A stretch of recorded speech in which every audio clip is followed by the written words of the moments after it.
So hello mga kamoma, dito na kami kumain sa loob ng car kasi you know, we're nagtitipid kami kaya lechon manok kasi kung kakain kami sa restaurant pakaabot ng 1K na naman yung gastusin.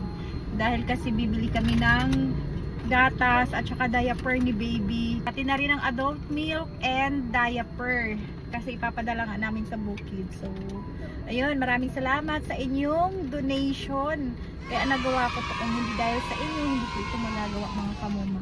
Kakain muna kami no, dahil katatapos nga lang namin magsimba.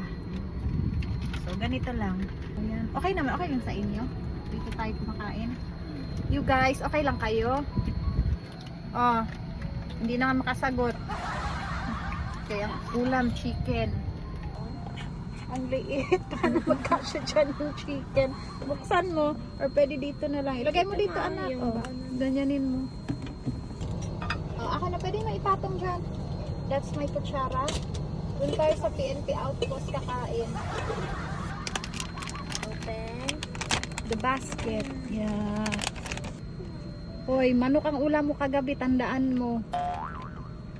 Huwag kayo maingay. Bulan.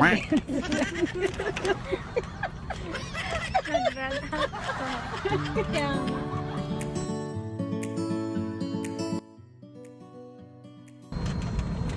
Sarap na.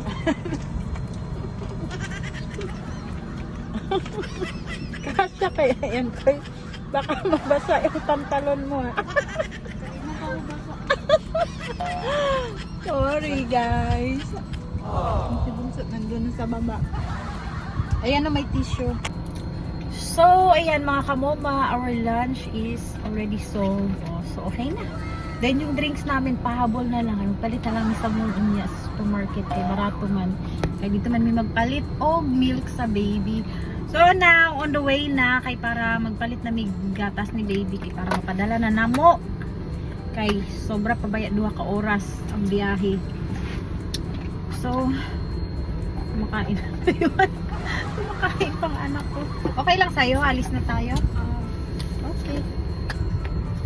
Heto na mga kamuma, dahil sa tulong financial na pinadala nyo sa akin at dahil sa inyong pagtitiwala sa akin, so heto na, makakabili na tayo ng maraming milk ni baby. So ayun nga mga kamuma, si baby 2 weeks old pa lang, nawala na siya ng mama. Tapos, pinadudo pa siya ng Bear Brand. Diba, sakit kaayo, no? And then, 10 pala silang magkakapatid. Tapos, ang kanyang papa is, ang work is, mangingisda sa lake, mga kamoma. And, hindi talaga ganun kalaki yung income. And, heto na rin, bumili na rin tayo ng adult na milk para sa kanyang tito na PWD na mute, mga kamoma. So, yan, it's God answered prayer, mga kamoma. So, syempre, nasali din siya sa budget. Tapos, bumili na rin ako ng feeding bottle for baby. Pinakumpleto ko na rin, pati yung extra na chupon at saka yung panglinis dito sa feeding bottle. Tapos, sinalihan ko na rin tong pacifier, mga kamoma, and lagayan itong gatas ni baby. Syempre, hindi rin natin nakalimutan ang diaper ni baby, mga kamoma. So, yeah, medyo matagal-tagal niya itong magagamit. Para at least hindi sila mahirapan, ano, kasi kahit pambili talaga ng diaper wala. Then nag-buy din ako nitong biscuit, mga kamoma. Yung isa para dun sa tito niya na PWD, tapos yung isa naman para dun sa mga kapatid ni baby. And syempre sinali na rin natin yung sabon para kay baby. Para may magamit sila kay baby, mga kamoma, kasi mamaya baka gamitan din si baby ng pang-adult na sabon. Dili na pwede, diba? So, mauna, ato na lang gipakumpleto ang iyahang budget kay para sure good mga kamoma, no? Then, matagal pa talaga yan maubos. Tapos, yan, sinali ko na rin yung adult diaper kasi bedridden na si Kuya PWD. So, para may gagamitin siya at hindi din mahihirapan yung nanay niya, syempre. So, ayan na lahat. Lamig jud kay sa paminaw, ano?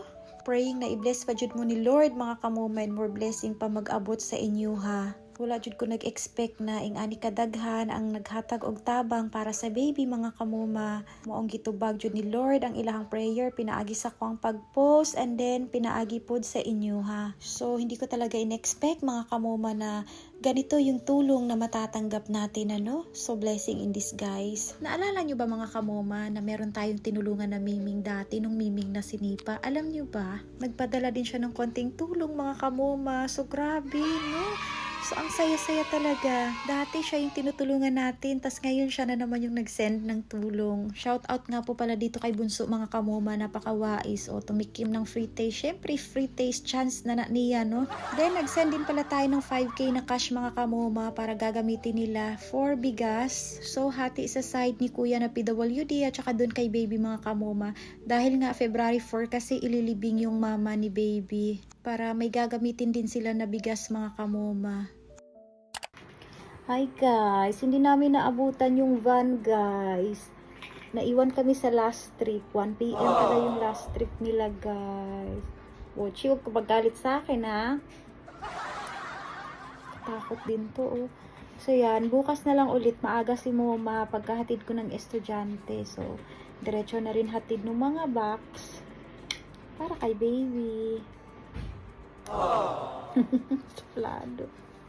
So today is February 3 and i-drop ko na yung mga bata sa school. So before ka magdiretso sa Bulaong Terminal. So ito ba yun hilamos ang moma no? Okay. Ano? Aka na yung glass mo. Anak, pakisabit nga dyan anak. Sabit na dyan sa kabila. So ayun, para ma-drop na natin yung milk dahil nga kahapon. So yun, naiwanan kami ng last trip 1 PM kasi akala ko 2 PM yung last trip kasi mahigit 12 na kami natapos magsimba plus nag-lunch pa kami, then nag-grocery pa. Pero at least ngayon kasi yung libing ng mama ng bata is bukas daw, so today yung last night nila, so sakto. Tapos ginawan din nila ng paraan kaya sabi ko wag na munang painumin ng Bear Brand yung bata, so hanap muna sila ng way na pwedeng mabilhan ng milk para sa infant. So, andito na ang Moma nyo sa Bulaong Terminal. Hindi pa dumating yung van. So, hinihintay ko. Ako na naman ang nauna dito. So, nagkakaon ako early kaya nalisod na magutman, no? So, humana sa tag-inom og Milo.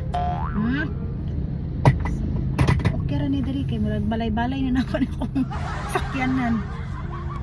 So, galing kasi dito mahigit 2 oras at kalahati. Basta tuloy-tuloy. Pero kapag mag-stop over pa, baka aabot ng 3 oras. So, ayun, sakto, mga noon time. Dadating sa bukid yung ating pinadala na gatas. And hoping na happy sila. So, iyan na yung van. Kana gyud oh. Big Cebu. So, sa wakas dumating na nga ang van, mga kamoma. So, yan. Syempre, kilala ko yan. Kita Galiksi, buman ng moma, no? So, yun lang mga kamoma. Hanggang dito na lang. Hoping hindi kayo magsawa sa pagsuporta kay moma nyo. Maraming salamat sa lahat.